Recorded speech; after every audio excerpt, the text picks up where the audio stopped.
Welcome to Comadres y Comics. Comadres y Comics is a podcast hosted by 3 Latina women. We highlight the Latinx presence in the comic book industry as creators, characters, and fans. Join us as we talk chisme, comics, fandom, and beer. Hello and welcome to a new episode of Comadres y Comics. This is episode 251. We are your hosts. I'm Sarah. I'm Kristen. And I'm Jen. Hi, everybody. How's everybody doing? Hello. Hi. Special announcement, everyone. Special announcement. It is Kristen's birthday month, and she is taking all sorts of money, cash, donations, lunch dates, dinner dates. I'd like to sign up for this Saturday for a fun, lunch date, and then a little road trip to Northgate. To just I've never been. How exciting. I know. Like Northgate the city or like Northgate the grocery store? The grocery store.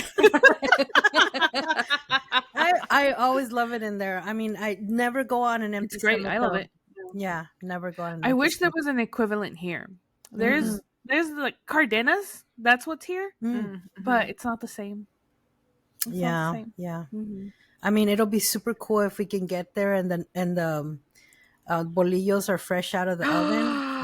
Yes. My favorite. When I went to go buy the tamales yesterday for the potluck that we went to for Fan-Base Press, there was a guy that was in line with a big old pile of bolillo, and I was like, what are you going to do? What are you going to have? I want one. What are you going to do to that bolillo? That sounded really sexual. As intended. Yeah. I'm glad I could get that across. Dang, no, just you saying that and me thinking about it, just putting my fingers in it and taking out the inside and it's warm. Honestly, add that to the repertoire of our OnlyFans. Fingering bread, got it. No, but it's really good. We'll make sure that you find out something about yourself. No, that Coming soon. That was my favorite thing to do when my mom or dad brought bolillos home and they were still warm. I would go and instead of eating the whole bolillo, because you're not supposed to eat before dinner, I would stick my fingers inside the side part, where they break apart and then pull all the softness out and then just So there were poor souls that would go to choose a bolillo out of the bag and just have an empty carcass. Carcass of bolillo. They'll be like, Sarah got to them before I could. Yeah. Oh, so good. Oh, universal experiences. Just remembering that was just one of the best times. I'm beside myself right now. But no, that shit was delicious. And then like once you made yourself a torta de carne, what is it called? Cheesehead. Oh, queso de puerco.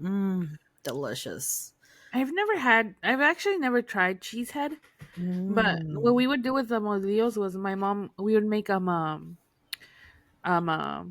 pan con frijol y crema. Oh, that and then sounds great. In the mornings, like we just scramble some eggs, throw them in there with black refried beans, fresh crema. That sounds good. Breakfast. Wonderful breakfast. I miss it. Oh, gotta try that. Don't know where to get fresh bread here. I'm gonna be like, hello, Jen's mom. Can I stop by tomorrow 9:00 and pick up my bolillo de crema con frijol? Oh, that sounds good. That sounds good. All right, guys, now it's time for Chisme de la Semana. And today we have a 2-for-1 special. First, we're going to start with Kristen, and then Jen's going to give us her chisme. Take it away, ladies. So my chisme is drawing us all back to the drama that is happening in the comic book distribution side of things in the industry.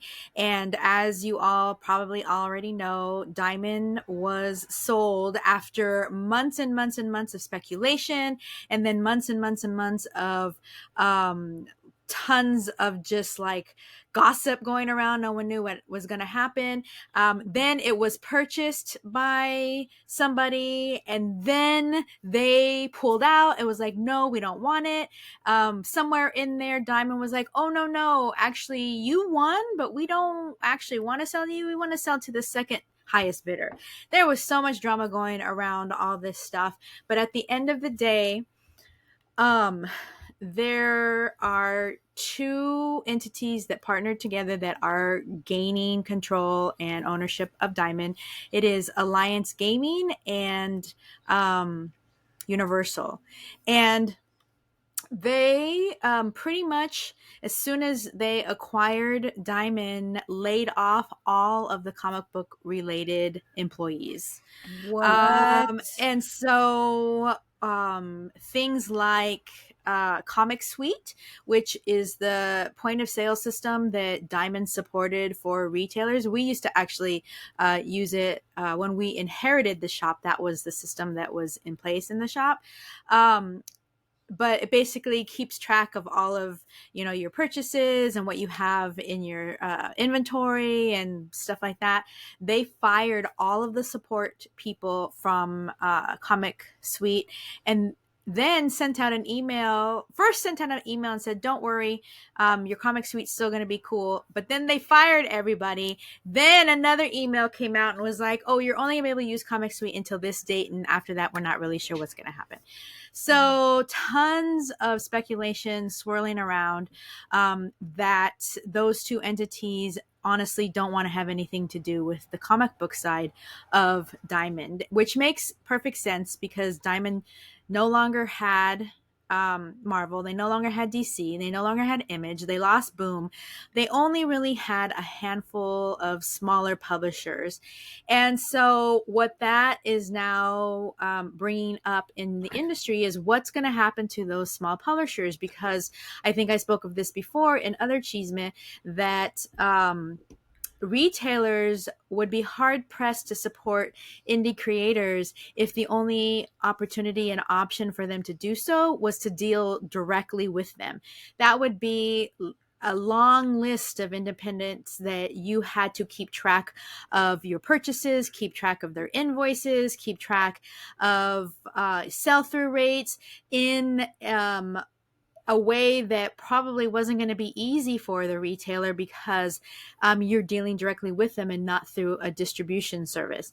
So what has come onto the scene is a distribution company called Philbo, Philbo, who is offering to basically absorb and take care of all of those smaller publishing companies like Dynamite, let's see, my favorite, Zenoscope, Foursquare, Antarctic Press, Monstrous, Crusade, probably a whole bunch of small ones that we've actually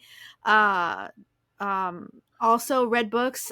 First Second is a very small publishing company that I know we've read a lot of books from. Oh, yeah. And so they have come on to say, we are going to take that spot in the publishing, in the distribution area. And so a lot of retailers are really looking hopeful to that because they, and I know from my own personal experience, really want to support independent creators.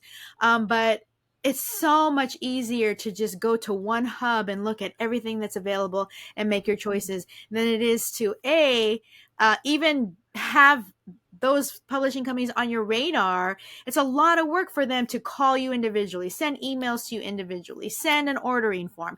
Like, it's just a lot. And so this is really going to make it more doable for retailers to continue to support small publishing companies. And, you know, through all of this, Dynamite has come out to say that they're suffering because Diamond, as of when this article was published, owed them $500,000. My God. And That's they ridiculous. don't know.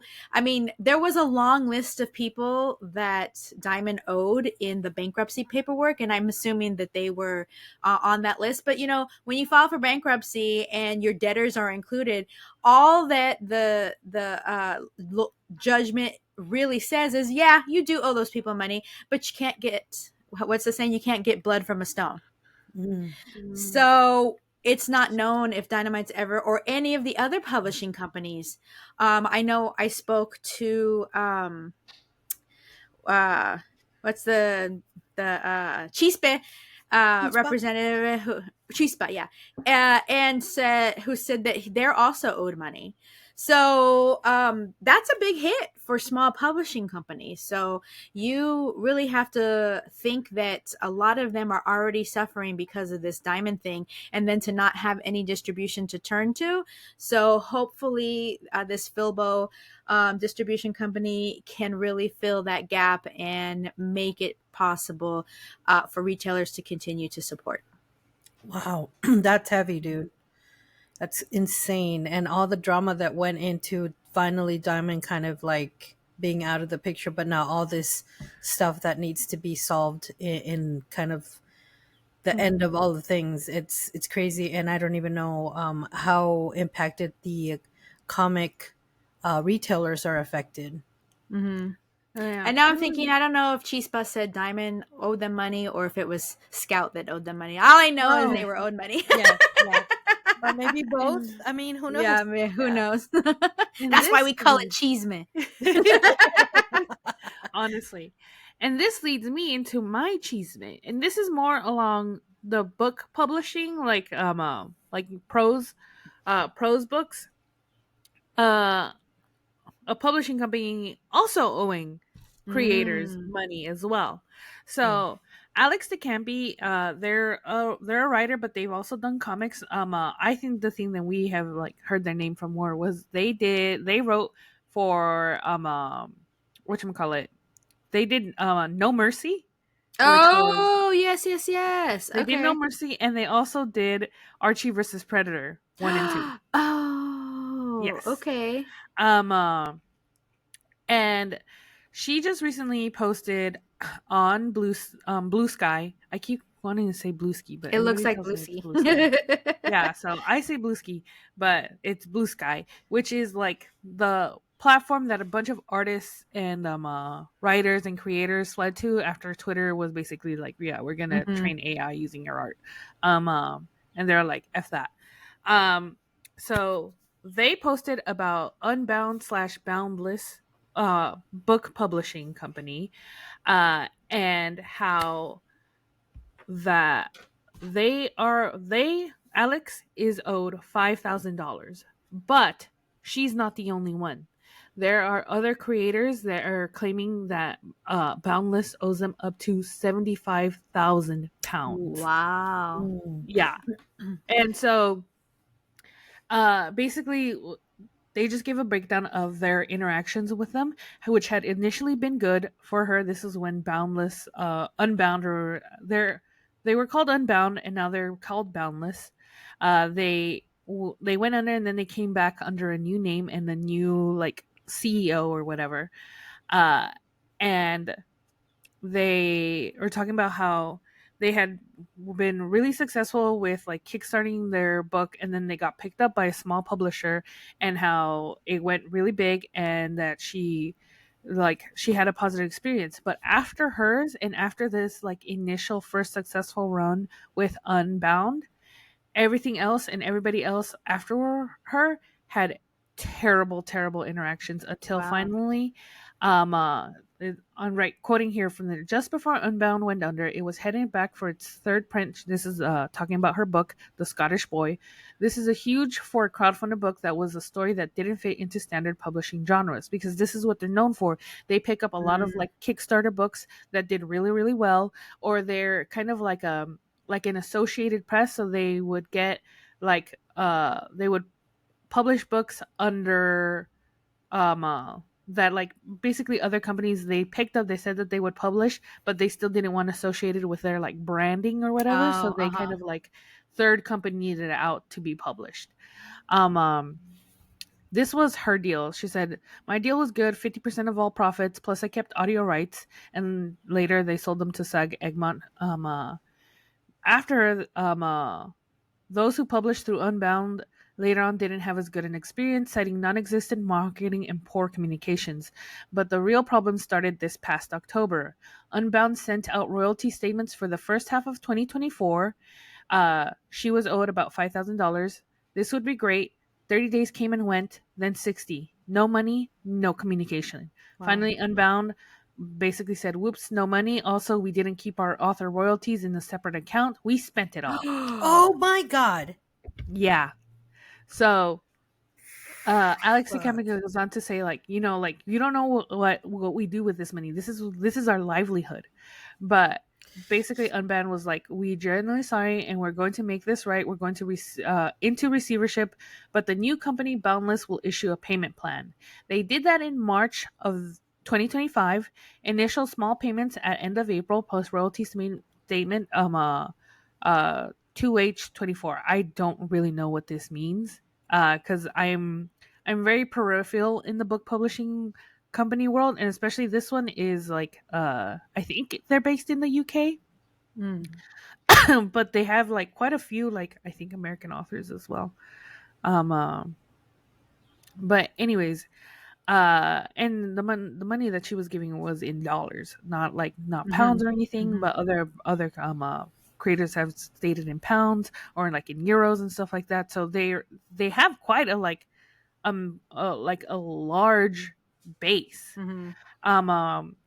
So they put out the royalties plus the first third of the remaining 1H royalties that they said that they would be paid as of 2 days ago. They have not gotten any of that money. So when they sent out the payment plans, they were supposed to be paid 2 days ago. Nobody has received any money. And now Alex says that they are owed about $8,000, which is more than what had been stated at first. So with everything that's going, because her book is still being sold. Yeah. It's still being sold, but she's not getting any of the money. Wow. And then as of 2 days ago, well, more like 3 days, like a day ago, the CEO, Arakna Sharma, sent out an email which basically said, we said we'd pay you, but actually Boundless doesn't have the money to pay you, so we're not going to pay any royalties owed to Unbound because they were a different company. Basically saying, wow. Yeah. Unfucking believable. But they are still publishing all of the creators' like works and stuff like that, and they're still either taking in money, but it's Alex is gonna like take them to court and be like, hey, you can't continue publishing this because if you're saying that you can't pay me because Unbound was a different company, then you don't get to publish my book. Yeah. Where's my fucking money? And this is just like if I think this is really relevant because they only do comic book stuff, but it's such an insidious way of doing business, and this is one of the unique ways creators get screwed out of money.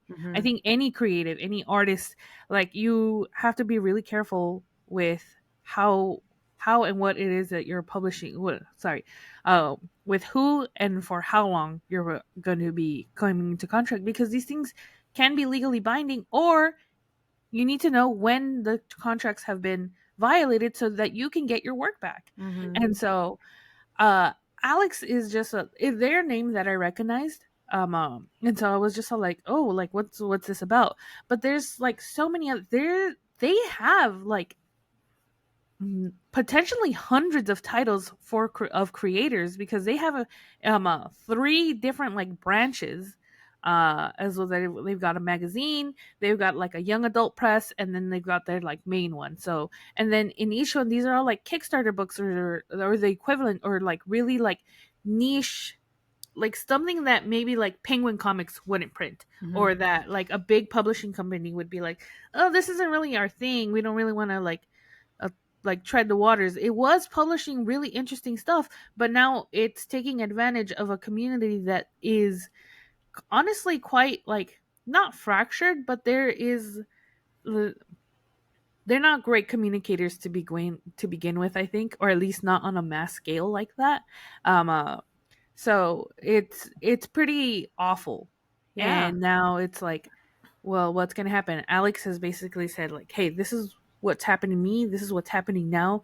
Get the word out. If you have a book, do not.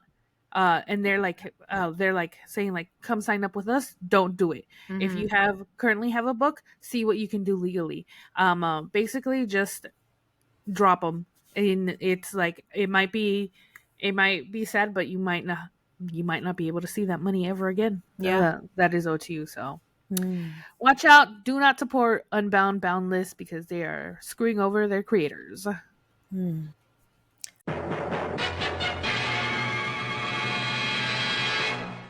All right, guys, now it's time for On My Radar. Kristen, what is on your radar? So I have a nifty little team up that if you are Los Angeles local or anywhere near the area and you're either a Dodger baseball fan or a One Piece fan, you're going to want to buy tickets to the Dodger versus Chicago White Sox game on July 3rd.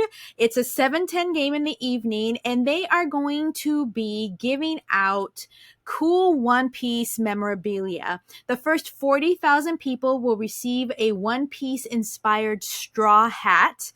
I'm assuming probably there's going to be an LA Dodgers logo on it as well. And it's really a cool team up. Obviously, Dodgers have been around for quite some time, but One Piece is a 25-year-old franchise. There's 15 films, multiple video games. There's a TCG that's out, tons of merch.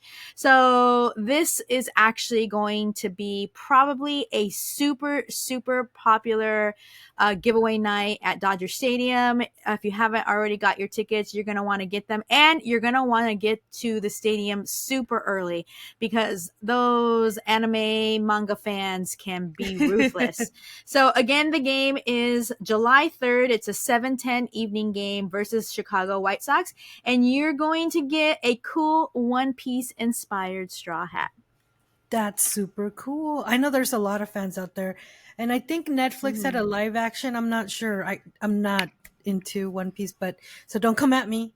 But yes, heard a lot of fans talking about it, so it's really really popular. It's generally been pretty well received, and they just announced the season 2, so that's probably really? Yeah, yes, yeah, coming out next year. Awesome. All right, guys, it's that time again. La hora de la cervecita. What are we drinking today, ladies? Ooh, another We Love LA, baby. Yes. This was from SoCal Cerveceros, that homebrew club. And this is the Saison from their 4-pack. And I'm super excited. It's 6.0 alcohol. And of course, these benefits will benefit the wildfires in That's LA. how much I love Los Angeles. I'll drink a Saison for Los Angeles. Right? Yeah. Okay, as you can tell, we are not. I have had fond of Saisons before that I've liked. But just for those of you who might not know, Saison is a light-colored, dry, and highly carbonated ale, often with spicy or fruity notes. And the reason why I've had Saisons before is because the Saison is a Belgium. And so they used to have them at... what's the name of the brewery that used to be here that always had Belgians and then they changed? Monkish? Monkish, yes, thank you. Monkish? It's And it says it's characterized by low alcohol content between 5 and 8. 8 to me is not low, but I guess. It says, and that makes it a very drinkable beer. Saisons are often referred to as farmhouse ales because they were traditionally brewed on farms using locally grown ingredients. So they originated in the Wallonia region of Belgium, where they were brewed to be consumed by farm workers during the hot summer months. They're typically brewed using high fermentation process, often with specific yeast strains, and those specific strains produce fruity and spicy esters. So saisons are known for their dry, refreshing, and complex flavor profiles, often featuring notes of citrus, spices like cloves or white pepper, and sometimes even fruity esters like bubblegum. But this is me talking now, not something I'm reading. A lot of saisons I've had have been kind of on the sour side, which is why I kind of shy away from them. But we'll see. All saisons are different, so we'll see. Yeah. And I think this one must have been very highly carbonated because it was the only accident in my package. It had, and because there's not like holding it now, I think it was all coming from the lid, like it just seeped out. Oh, so, really? Wow. Yeah. So even when I like cracked it open right now, it still gave a lot of fizz. So wow. Well, when I poured it, I know this doesn't make any sense, but I'm gonna act. No! I need a towel! I need a towel! I need a towel! I need a towel! Oh no! Oh no! Oh my God! Look at that! All head. So I never pour into a glass, and today I'm like, I'm gonna pour it in the glass so that there's a visual. Well, you guys got a visual. Thank you to my production assistant, Eddie, who rushed with. We're gonna have to clean the couch after, but it's okay. Oh my God. Oh, well, it smells good from what I've been smelling. All right, I'm but that's what I was gonna say is I know this sounds weird, but it smells sour to me, and I know that's not a thing, but maybe it is. I don't know, but we'll see. Now I can't drink it until it goes down. Oh my God! My chonies are wet with beer. Oh yeah, watch me commit a crime. Oh look it. This visual actually could get us on OnlyFans, but I'm just cleaning the couch.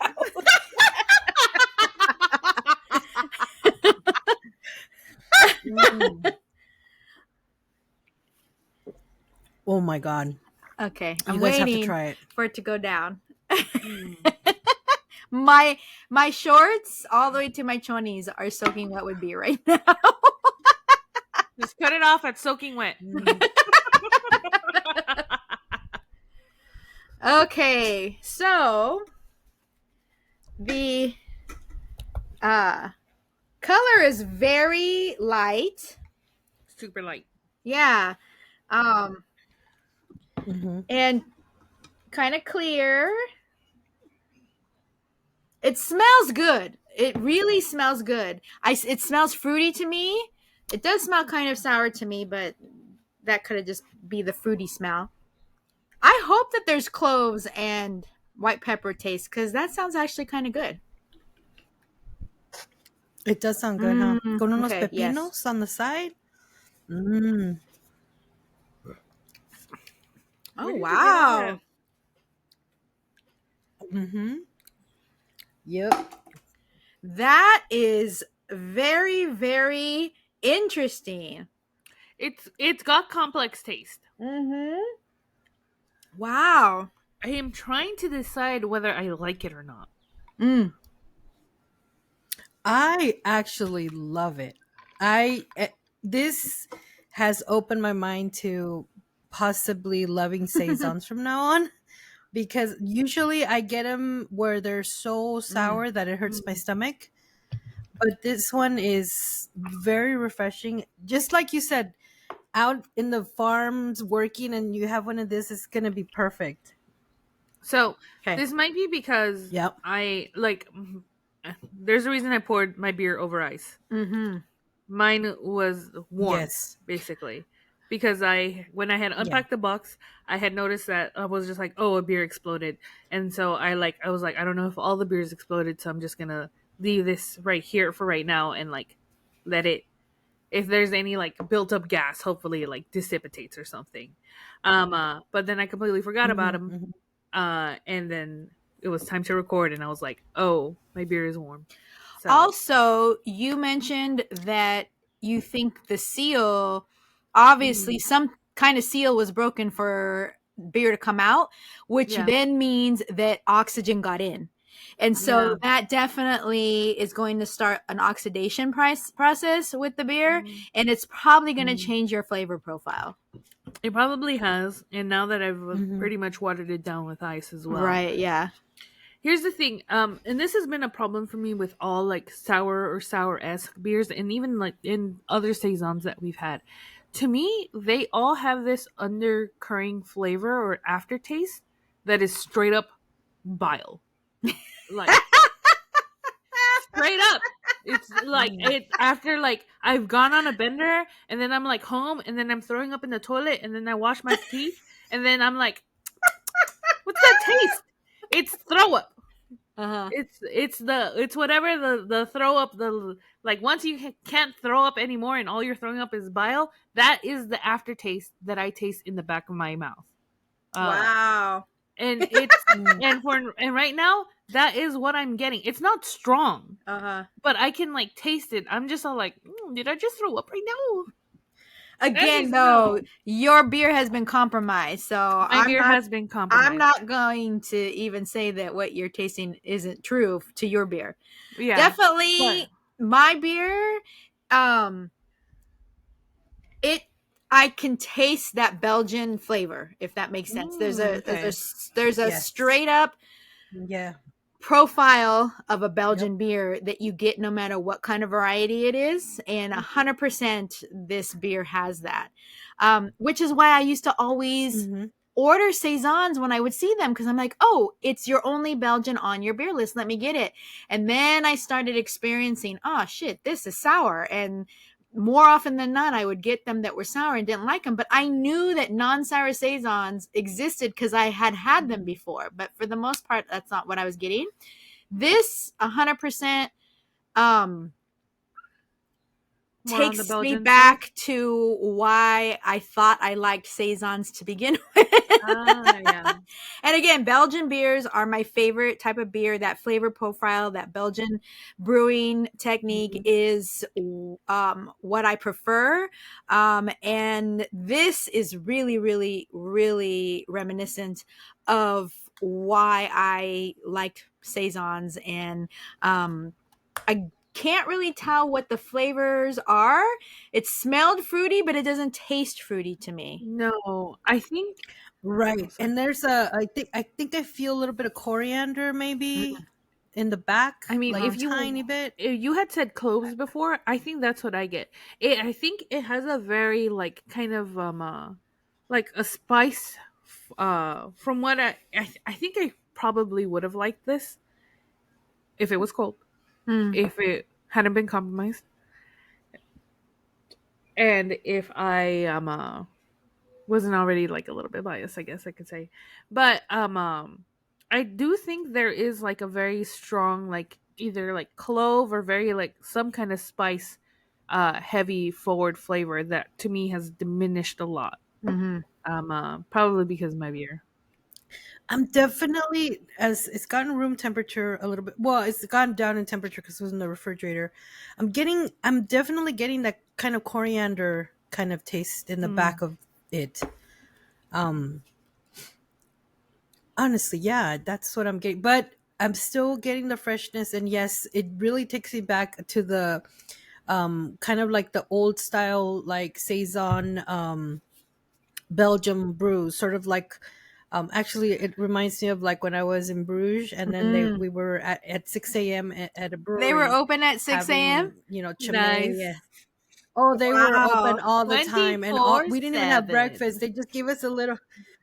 Yes, and it was like buy two get one free. Wow. My favorite town. Yes. And they gave you like a little like thing of peanuts, and it was just perfect because nothing else was open except Beer and coffee penis. shops and breweries. Yeah. Okay. I walked into that one. Incredible. Oh my gosh. But no, it's really a classic nice. taste that I'm getting here. Honestly, yes. And the freshness, like when you started talking about farmers and working out, and then they had this to drink, I'm like, that just really just sets the tone for like the freshness that I'm getting from this brew. And I honestly, guys, when I saw that they were including a saison in this, I was just like, oh, we're gonna drink that one next. And And then here we are. and here we are drinking it first. No, but Actually, Sarah, did you quite talk at all about who SoCal Cerveceros are? We have shouted them out in Saludos. I think it was 2 episodes ago. And yes, so I did talk a little bit about them, that they are a homebrew club. Therefore, they do not sell their beers. They just accept donations. And in this case, the donation is going to go directly to the wildfires, the United Way. And so and they've been around for a long time. I think they had at one in the history of SoCal Cerveceros, they'd have over 300 members that have been in the chapter and stuff. And they have people like from San Fernando Valley all the way to San Diego. Like, it's just Can like I really ask, amazing. given the name Cerveceros, is it a predominantly Latino based club? Okay.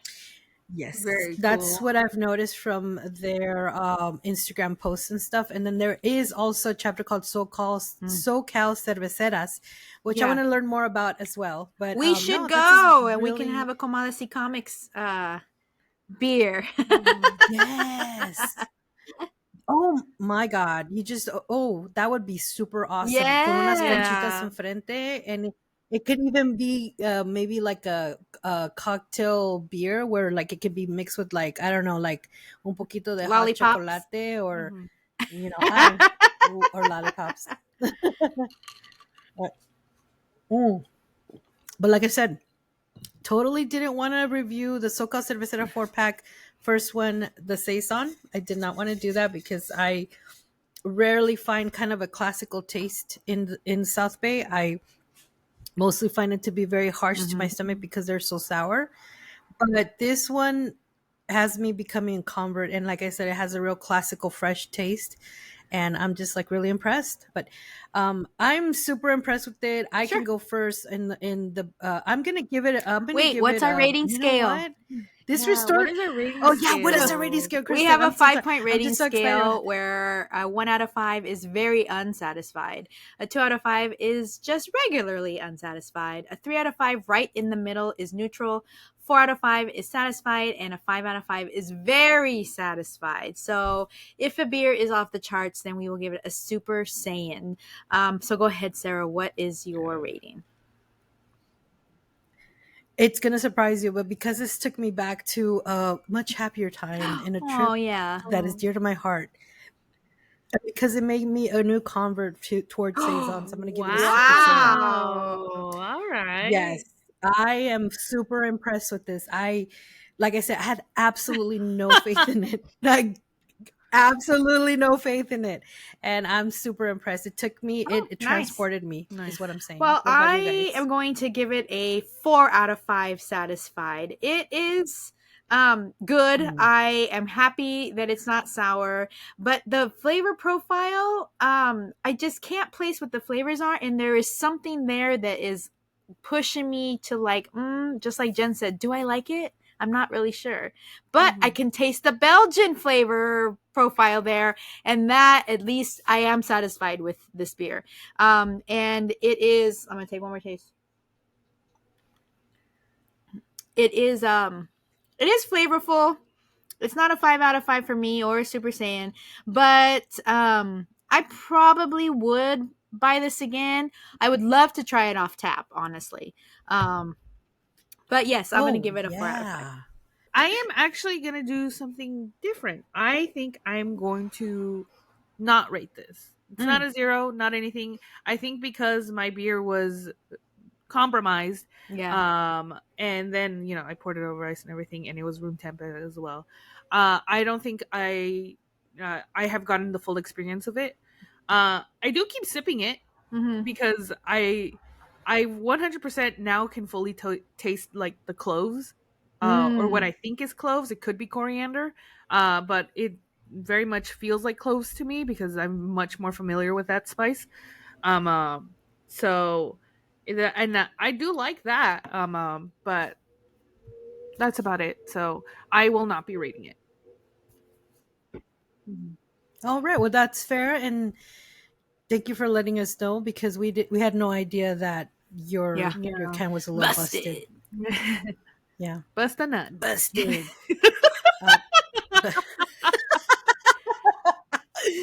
Oh, we're terrible. We're terrible today. And that has been our beer review. All right, guys, now it's time for our book review. And today we are reviewing Let Us In, an anthology by non-US creators. And I don't know if you guys remember, but Jen had it on her En Mi Libreria segment where I became very interested in this project. And so then I went on Kickstarter and backed the project. And now we are here in a full circle moment on how that works in the podcast. Jen finds the project. She inspires us to buy it. I buy it. And now we're here reviewing it. And it's just like amazing. What are we reviewing today, ladies? What is the back matter on this comic anthology? Well, it is Let Us In, an anthology by non-US creators. This anthology features 6 creative teams of non-US based comic book creators who combine reality and fiction with telling their real life stories, attempting to break into the US-centric comic book industry.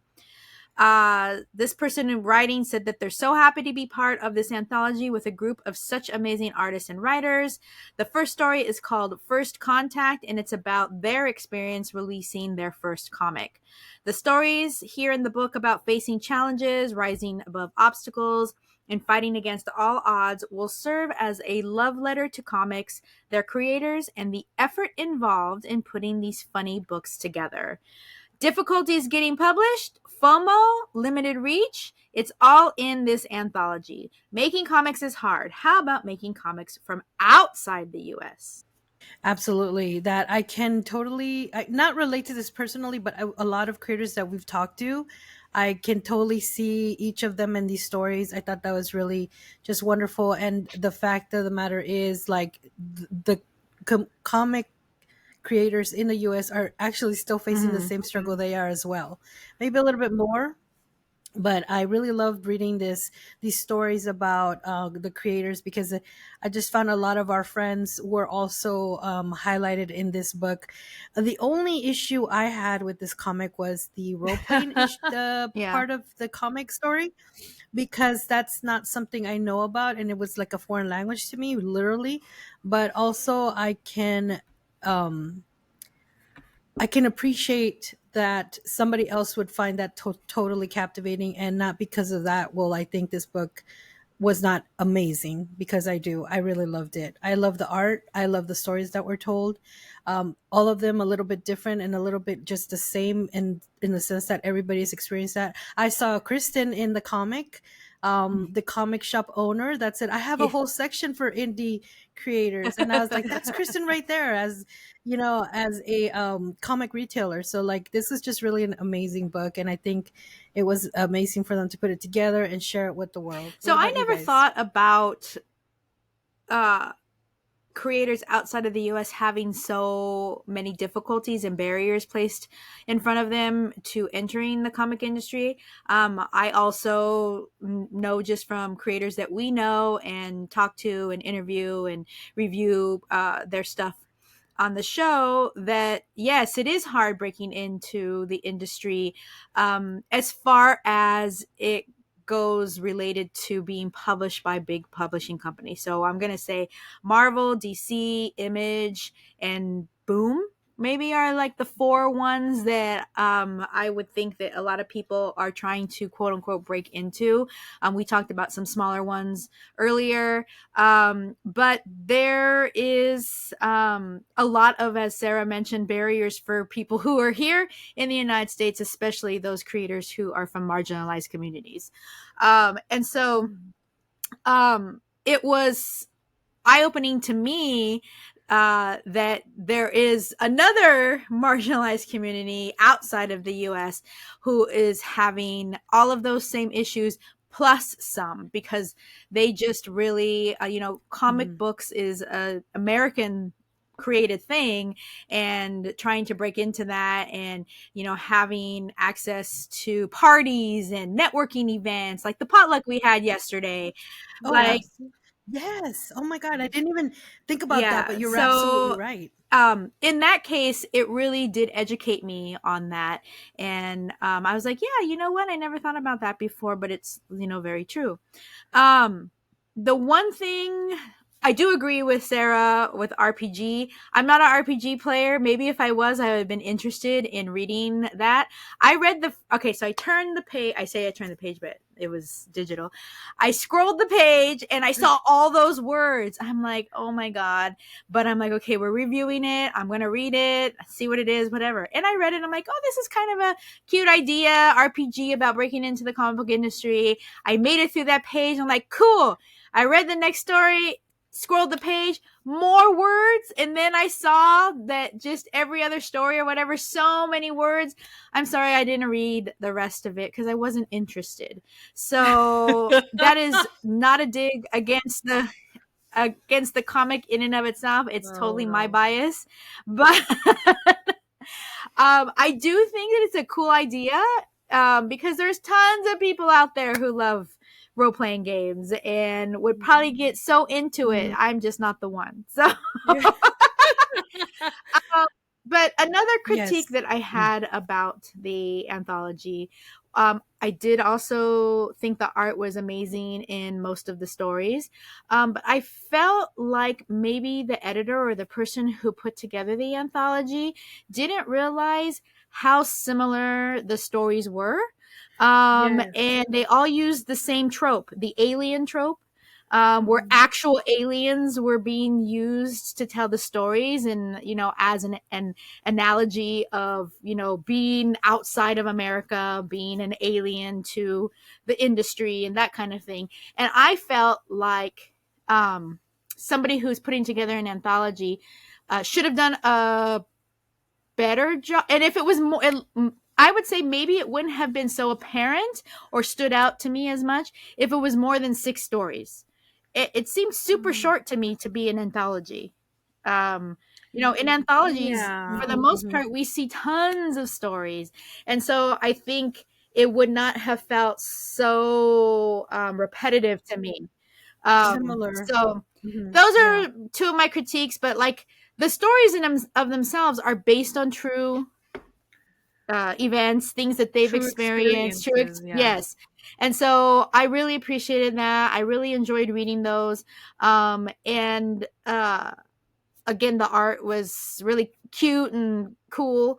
But I just really felt like I was reading the same story over and over again. I didn't mention this because I forgot when I started talking, but another thing that I think I would have appreciated in this anthology was when I finished the book, it was just done. Like I didn't have any like little, maybe I would have appreciated like little information about the creators themselves and where they came from. What's like that one? The people who did the Native American short stories. Moonshadow, is that what it was? Moonshadow? There was Moonshadow, but no, there was also another one that we read.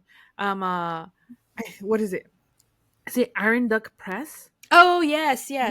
So in every single one of their books, in every single one of their anthology books that I have ever backed, and I've backed quite a few of theirs, they always put their creators like their socials, where to follow them, the things that they like, basically an about the about page. And the about page is super important, right? Even if some in like this like web or like digital PDF comic, like yes, I can look them up, but also I would like more like, where can I find these people?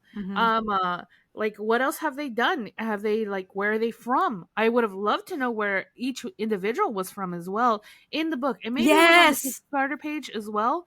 But I like And if it like, was, the I work's remember. already done. Copy and paste it into the freaking book. Yeah, copy and paste it in towards the end right there.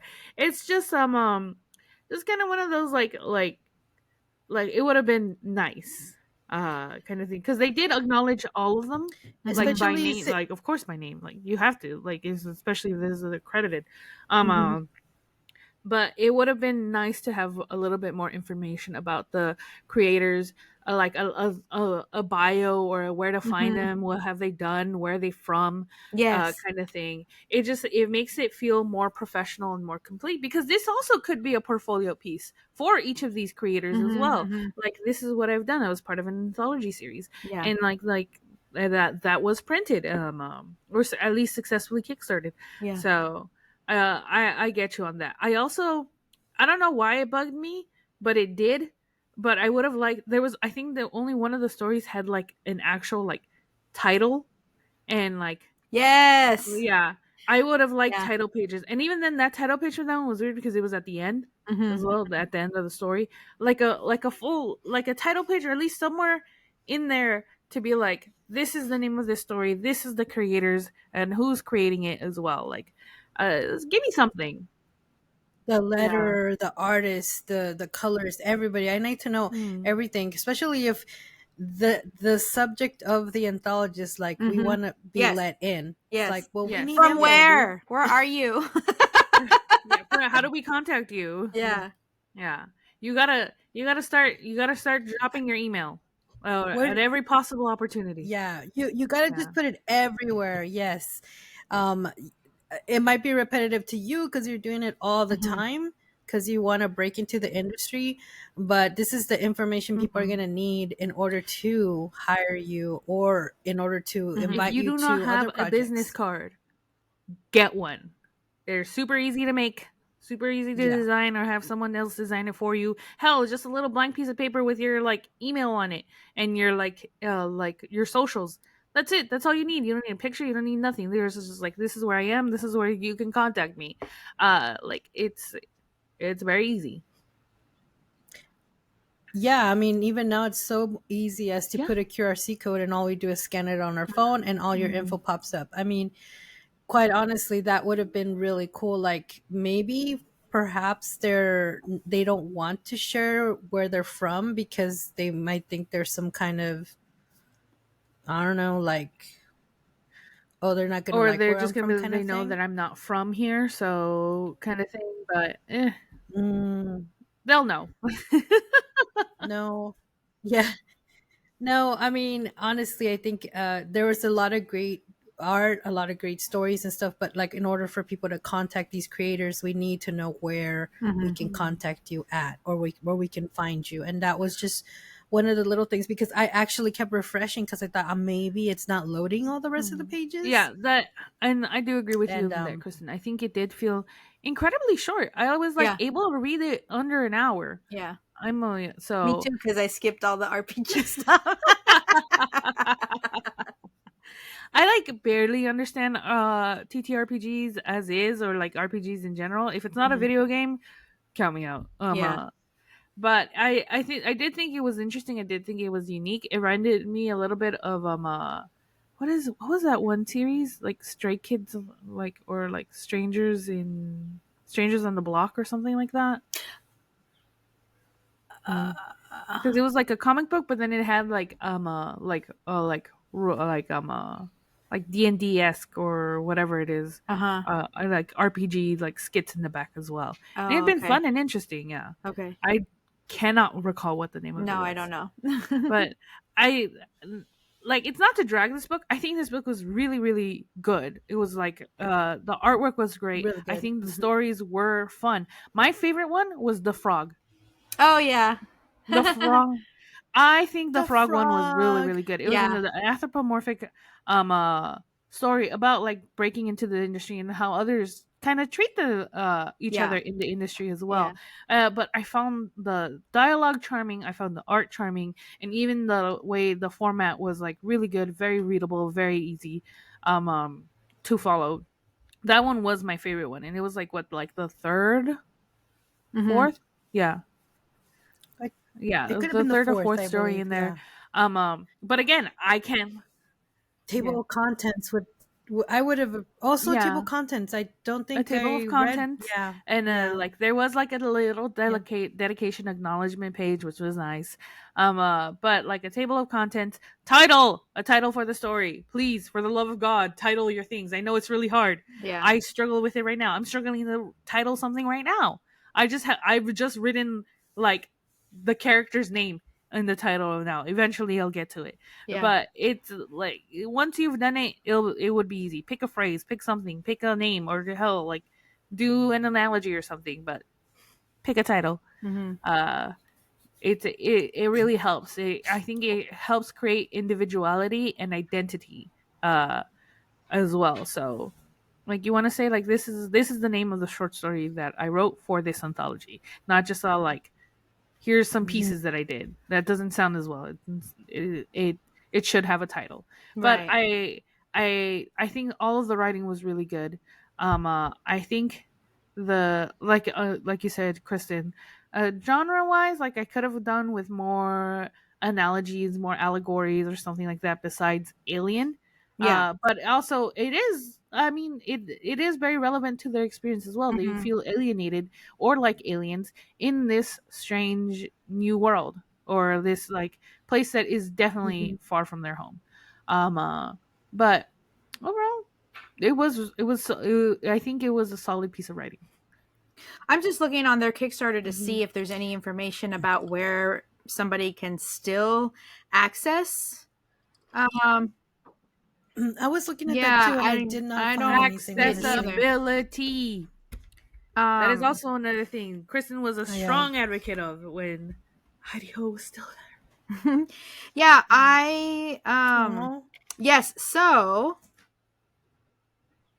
in the Kickstarter description, each of the stories is broken down and there is a title. There's a title and a very brief synopsis. I would have liked that to be included in the anthology itself. Yeah. But yeah, because I mean it's really difficult. You get your PDF or your book, but then you have to go log into Kickstarter to read the brief synopsis and the creators. That just that's non-functional. You want to have all the access right there in front of you at the time of getting your PDF or your book. I'm wondering if the physical copy was also different, and maybe like this was just the like PDF version to like give our like the PDF version. Maybe the print book is different. Maybe it has more of the info that we're looking for. I don't know. And that has happened in the past. We've gotten different. I've had the physical copy, and then I've shared the like digital copy with you guys, and they had either like more materials or more information and stuff like that. Yeah. So that could be also be a possibility, but it is, I think, still something that should be included in a PDF version as well, because it's about accessibility. It's about if this is you trying to break into the industry, then where is your information? Yeah. One thing that I do think is important to include in the information we're giving is the creator themselves is Oscar Osorio. He's a comic book writer, economist, and dreamer. But he's a Peruvian comic book writer and economist. He loves sci-fi, horror, fiction, especially when they carry social commentary. He's the creator of A Never-Ending Adventure and Don't Push the Red Button, which were both successfully crowdfunded. And he has a story in Limit Break Comics' anthology Fractured Realms and 2 upcoming anthology collaborations. He won second place at the National Comic Book Contest, the 4th National Comic Book Contest in Peru. And his work follows Scott Snyder's 2 rules of creation. Write what you would like to find on the shelves and always be most exciting creator to yourself. So, solid pieces of advice. And here's another one. put your information down. Yeah. So yeah, there's really no further information or like website or anything to go to. The creators' names are on the Kickstarter site, campaign site. The campaign ended November 2024, and then a lot of things were fulfilled this year. But yeah, there's community comments, updates. Yeah, I don't really see much of how to buy this, which I think is really a disservice to projects completely, especially if you have a digital version. People who are finding out about your anthology after the Kickstarter has already completed, obviously, you maybe only printed as many books as what you thought you were going to need to fulfill your pledges, maybe a little bit over to give to some of the creators or take to conventions or whatever.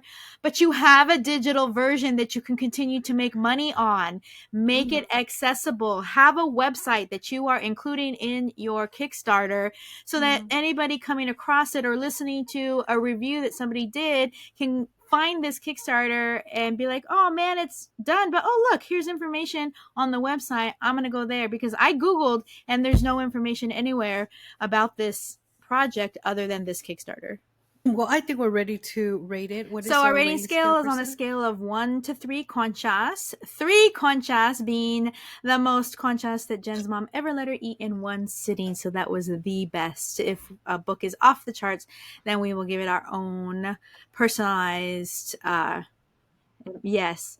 I'll go ahead and get started. I'm going to give it 2 conchas for all the things that I mentioned of what I did like and what I critiqued. 2 conchas. I think the topic and theme is very, very interesting. Again, like I said, something I never even thought about. And when you get your readers to think critically about a topic that obviously is very important, but not at the forefront of a lot of people's minds, I think that's really important. So I'm going to give it 2 conchas. I'm also giving it 2 conchas, and I backed the project and was really interested in all the subject matter. It really felt like something that I would really enjoy, and I did. I really enjoyed it. But again, accessibility, I would have liked to have said, hey, you can go on this website, or you can go on Instagram or Big Cartel or whatever and get your own PDF copy as well. I would have liked to have shared that information on this review. What about you, Jen? I want to give it 1 concha, but you guys give it 2. So I'm gonna give it 1.5. There you go. Conchas. Yeah. Compromise. Yeah. Because I did enjoy it. I'm the person who freaking saw the Kickstarter. So it obviously appealed to me. And I think the writing was good. The art was definitely really good. For most of them, there was like one where I was just like, I could live without this. I think there was one that I thought the same too. Yeah, there was one that it was definitely like I could live without this art, but the story was interesting. And the other one, the artwork was okay, but the story I was just like, this is boring. I'm sorry. I'm not gonna say which one. You can each decide which one is your own. If you can get it. But I think honestly, all these other factors, because at least we've been able to what was his name? For the other Peruvian sci-fi comic guy that we did. Oh, yes. I'm so sorry. I forgot his name, but yes. How we could not find because you kickstarted it and we couldn't find it available. It was already sold out. But then because we reviewed it and I think we reached out and tagged him, he made the PDF available on his website. Website, at least like a website. Where can we go? Like, cause I think he had it like on there as well, but it was just like sold out on there. Anything to be able to be like, you know what, this was created, because this could be like a portfolio piece. You should have something more than just a Kickstarter page, because digital decay is real. You never know what could happen. I think having it available to purchase as a PDF, or at least having a somewhere on a website, on a portfolio to be like this was made, this exists, I think would be very beneficial. And so just for those reasons alone, 1.5. I think it was really good, but also I would have liked more. All right, guys, time for En la Librería. So Jen, what do you have today for us I have today? something called Lamp Black number 1 through 5. Anything the ink girls paint will come to life. A forbidden power becomes a military asset in this adventure fantasy. Ooh. Fantasy comic for Studio Ghibli fans. So, this is being done by Camille. Camille writes fantastical tales of magic and adventure and is a writer for Lampblack and the author of The Flame Skin Chronicles and Talons and Teeth. In addition to writing comics, she has also published her poetry in a book called The Girl Who Swallows the Sun. She's a retired harpist, an aspiring dancer, and a terrible cook. She lives in San Francisco with her daughter in a co-op community house that is definitely not a cult. Yeah, so I'm just gonna read the story synopsis that they have on here. They, as usual, they have previews of the comic as well and the artwork. 100%, you can tell that they were inspired by Studio Ghibli, or at least is like 100% an homage to Ghibli. So, Lamp Black is a limited comic series written by Camille Longley with art by Pablo Pepino and letters by Joel Saavedra.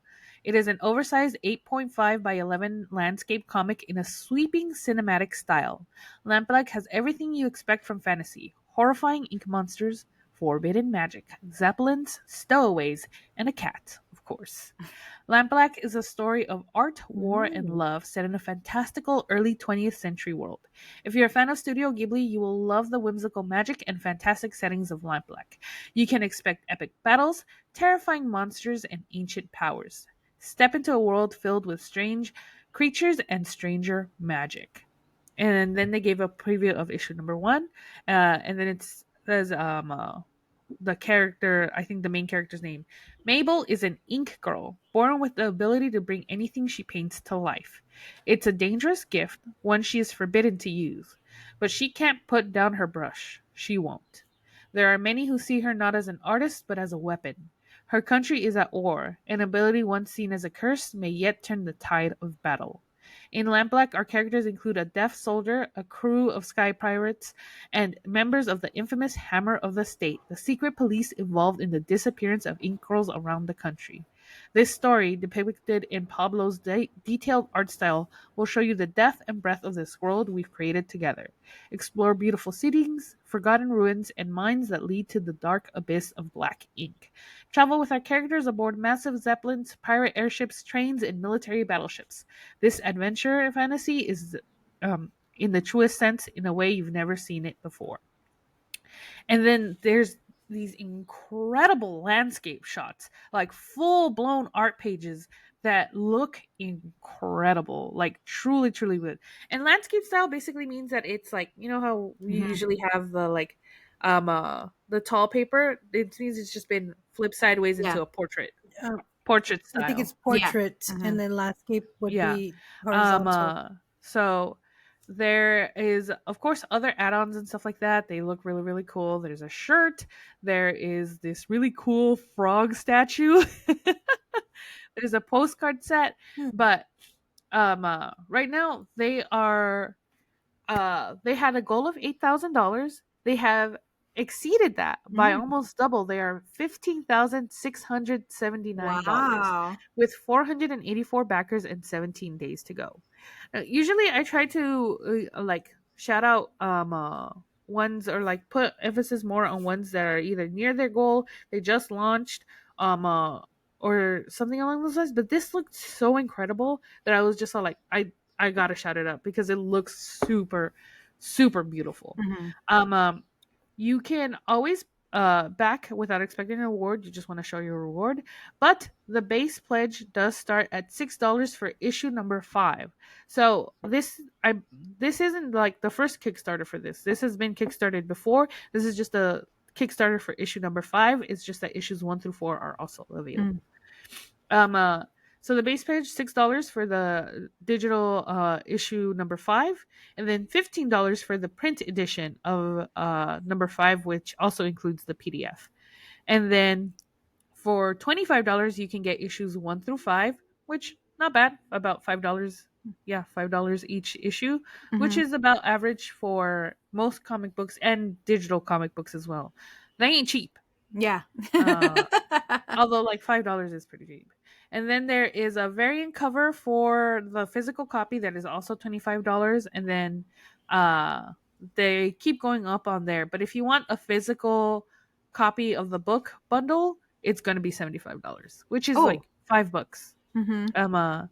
Is plus it says get a copy of every issue of Lampblack plus a free copy of the Lampblack RPG and a wave sticker. That's the $75 tier. I wonder if there's one. Oh, there's one for variant covers. There's a tier for original art. Oh, wow. Yeah, which is pretty cool. That's $189. Mm. But like, definitely check this artwork out. It is beautiful. Like, truly, like, beautiful. I think it's definitely worth a check out, especially if you like Studio Ghibli or even if you like fantasy. I think this looks really, really great, and it obviously has appealed to a lot of people because the fact that they made double their goal, I think speaks very well for itself. It is Lamp Black, LAMPBLACK, number 1 through 5 on Kickstarter. Well, today, since it is June 1st, the first day of Pride Month, I am going to reintroduce, or maybe for the first time, introduced to our listeners, Prism Comics. So Prism is a nonprofit organization. It's all volunteers. They depend on volunteers to put together all of their events.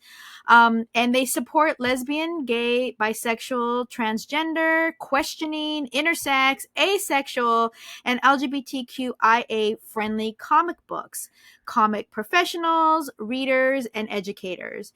In the 1980s and 90s, LGBT comics and creators were often marginalized. And in 2003, a small group of comic fans and professionals gathered together to form Prism Comics. It's an organization and website where LGBTQ and LGBTQ friendly comics creators could network and share their comics, and readers could find works that spoke directly to their experiences and their lives. Since then, Prism has exhibited at and presented panels at many comic conventions around the country, including San Diego Comic-Con, WonderCon, New York City Comic-Con, MoCA, Ape, Emerald City Comic-Con, and more. Prism also participates in events and does outreach to local LGBTQ organizations in numerous cities. In addition, Prism is one of the only organizations in the comics field which awards an annual financial grant to help aspiring comic creators publish their work. The Prism Comics Queer Press Grant is announced each spring at WonderCon in Southern California. Comics and graphic novels have become a very popular and accepted medium over the years since Prism was founded. The acceptance of LGBTQ comics, stories, and characters has changed greatly. Many LGBTQ comic creators have reached prominence in both mainstream and independent comics. Every day, new creators looking to speak their voices. Prism is here to foster all of the LGBTQIA voices and provide a welcoming community of diversity in comics and popular geek culture. So if you go to prismcomics.org, that's PRISMCOMICS.org, you can find information about how to get your work on the Prism website or in their publications. They often have they work closely with Stacked Deck Press, and they often have multiple anthologies that are curated and released yearly. We interviewed some of the creators in the what is it? Sports anthology. Out. What was it called? Play Out. Play. Come out and play. There you go. Come out and play. Very, very excited to read some of those stories in there. It was super cool to interview those creators and the editors of that book. You can check out some of our, I don't know how far back it was, but I think early March. Check out the Come Out and Play interview. Super, super interesting, talking about some of the stories that are in that anthology, which is, I think, due to be coming out very soon. The Kickstarter ended in March, I think, and so the fulfillment should be coming, but they will also be available online to continue to purchase. You can also go to prismcomics.org to learn how to volunteer. Eddie and I volunteer every year at Comic-Con in San Diego. We volunteer in their booth, selling books, making recommendations, and just talking to people that come by and have questions. You can also learn how to apply for their Queer Press grant. They award a $2,000 grant each spring to help an independent comic creator publish their work of interest to an LGBTQ audience. So you can get the full details on the website. So prismcomics.org. It's June, it's Pride. Support our LGBTQIA comics and comic creators. All right, guys, now it's time for saludos. And saludos goes out today to Naomi Volain. And I actually met her at the Fan Base Press potluck this weekend. And I was really interested in all the web comics she has available on www.naomivolain.com. That's NAO, M as in Mary, I, V Victor, OLAIN.com. And also you can follow her on Instagram at Plants Go Global.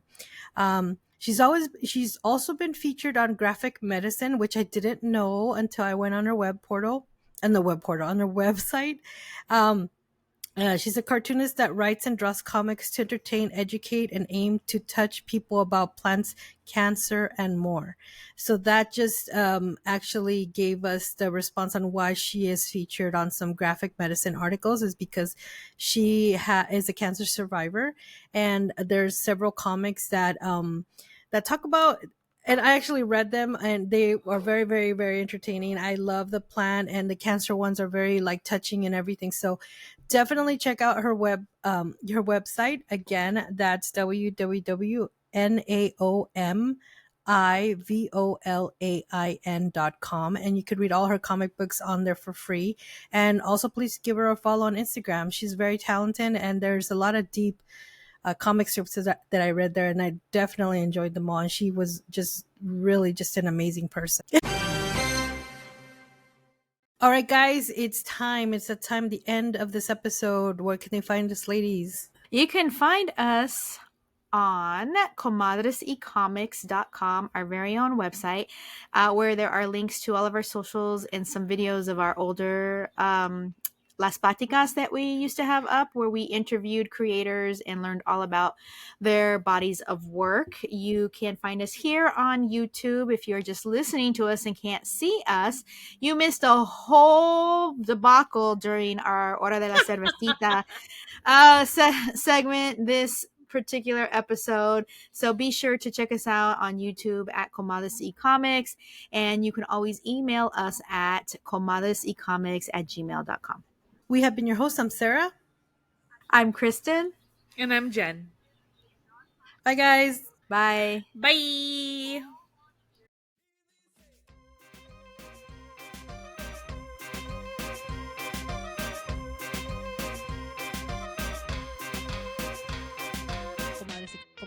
Comadres, comics.